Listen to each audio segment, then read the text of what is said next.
경북대학교 정치외교학과에서 학생들을 가르치고 연구하는 강우진이라고 합니다. 저는 정치학을 전공했고요. 정치학 내에서는 한국 정치 과정과 비교 정치를 주로 연구하고 있습니다. 좀 더 구체적으로 말씀드리면 선거와 정당 그리고 한국 민주주의를 주로 연구합니다. 특히 요새에는 민주주의가 보통 사람들의 삶을 개선하는데 어떻게 기여할 수 있는지에 대해서 좀 더 관심을 가지고 연구하고 있습니다. 한국 민주주의의 역설은 제목이 일단은 답을 좀 말씀드리고 있는데요. 한국 민주주의가 역설적인 상황에 직면하고 있다, 이렇게 저는 주장을 합니다. 지난 35년 동안 한국 민주주의는 상당히 성공적인 민주화 과정을 겪어왔습니다. 보통 우리가 한국 민주주의를 제3의 물결을 통해서 민주화에 성공한 나라라고 이렇게 평가를 합니다. 그런 나라 중에서 대단히 소수에 속하는 성공적인 사례죠. 우리가 잘 알다시피 지난번 대선을 통해서 4번의 정권 교체를 성공적으로 잘 이뤄냈습니다. 35년 동안 대내외적으로 많은 도전이 있었습니다. 대표적으로 경제 위기가 있었고요. 탄핵 시도와 실질적인 탄핵이 있었습니다. 이런 정치 경제적 위기도 큰 헌정 중단 없이 잘 극복해 왔죠. 또 다른 측면은 한국 민주주의는 제도적인 안정성과 함께 내적인 역동성을 갖춘 그런 사례입니다. 정치권이, 제도적인 정치가 시민들의 요구에서 많이 벗어날 때 시민들은 거의 주기적으로 촛불을 들어서 시민들의 의사를 표시하고 저항을 표시했습니다. 정치권에 저항을 했죠. 그리고 지난번 촛불 광장에서는 실제로 탄핵을 통해서 부패한 권력자를 몰아내기도 했죠. 제도적 안정성과 내적인 역동성을 같이 갖춘 아주 소수의 사례라고 말씀드릴 수 있습니다. 하지만 속사를 보면 또 많은 도전에 여전히 직면하고 있습니다. 대표적으로 경제적 불평등의 심화, 공정성의 악화를 들 수가 있겠죠. 하지만 많이 연구되지 않은 부분들이 민주주의의 중요한 기둥이라고 얘기할 수 있는 제도에 대한 신뢰 부분입니다. 지난 35년 동안 한국 민주주의가 이렇게 성공적으로 제도화됐지만 역설적으로 제도 신뢰 부분은 개선되지 않거나 심지어는 또 악화되기도 했습니다. 그래서 저는 이 부분에 좀 문제의식을 가지고 이렇게 된 원인이 무엇인가, 이렇게 된 또 정치 경제적 결과는 무엇인가에 대해서 분석하고 연구했습니다. 저는 이제 앞선 저작에서는 박정희 노스텔지와 한국 민주주의라는 책을 썼습니다.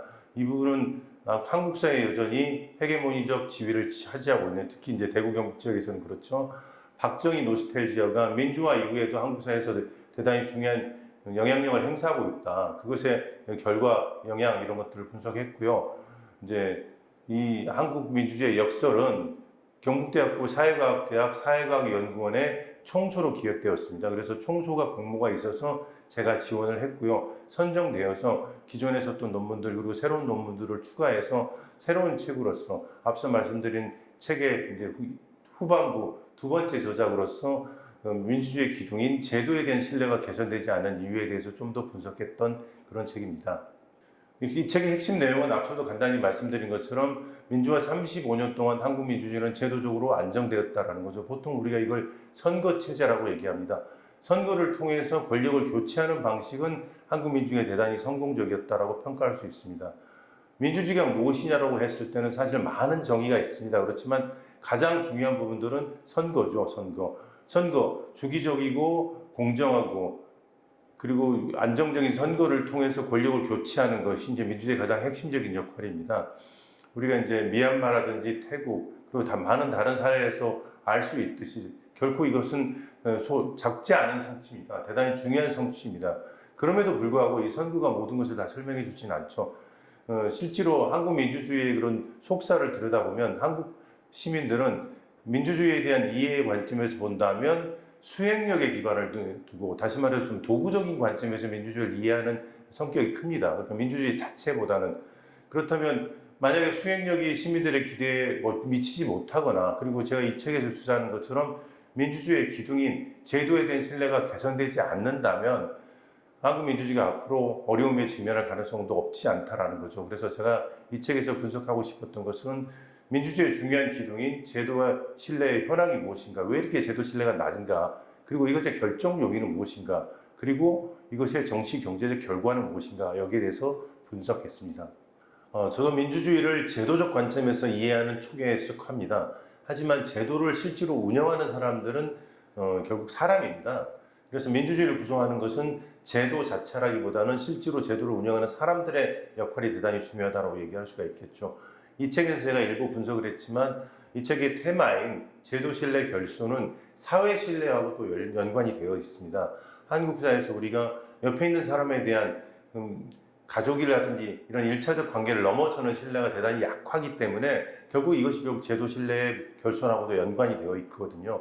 민주주의가 지난 35년 동안 대단히 성공적인 제도화를 이루었기 때문에 다음 이제 제2의 순환을 결국 시작하고 있는 이 시점에서 우리가 해야 될 것들은 우리가 생활적 수준에서 일상적 수준에서 민주주의를 개선하기 위해서 어떤 노력을 해야 되느냐, 결국은 사람들 사이의 신뢰를 어떻게 우리가 좀 증진시킬 것인가, 또 이 사람들 사이의 신뢰를 통해서 어떻게 제도 신뢰 증진으로 이어갈 것인가에 대해서 좀 더 고민했으면 좋겠다라는 게 제 책의 중요한 테마입니다.